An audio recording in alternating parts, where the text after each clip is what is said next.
একটি শিক্ষণীয় গল্প বলছি, আশা করি সবার ভালো লাগবে।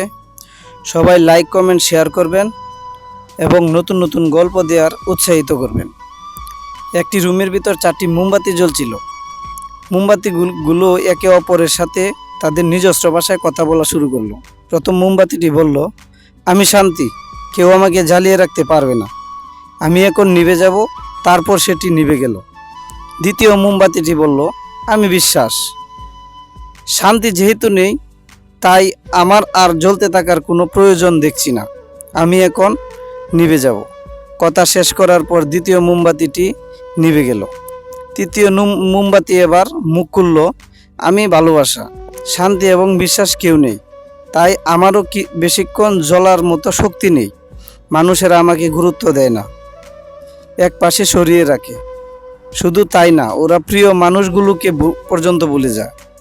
কথা শেষ করে তৃতীয় মোমবাতিটিও নিভে গেল। কিছুক্ষণ পর রুমের মধ্যে একটি বাচ্চা প্রবেশ করলো।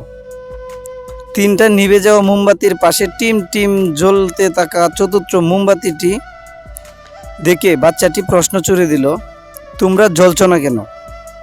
তোমাদের পুরোপুরি শেষ না হওয়া পর্যন্ত জ্বলা উচিত ছিল। তারপর বাচ্চাটি কাঁদতে শুরু করলো। এবার 4 নম্বর মোমবাতিটি মুখ খুলে, ভয় পেও না, আমি যতক্ষণ জ্বলছি তুমি চাইলেই আমাকে দিয়ে আবারও বাকি মোমবাতিগুলোকে জ্বালাতে পারো। আমার নাম আশা।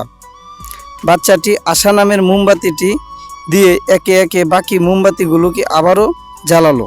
সমস্ত রুমটা আবারও উজ্জ্বল আলোতে আলোকিত হয়ে উঠল। গল্পটি রূপক, কিন্তু হাজারো হতাশা, দুঃখ আর সমস্যার অন্ধকারে ডুবে গিয়ে আশা নামের আলোটি কখনোই নিভাতে দেওয়া উচিত নয়।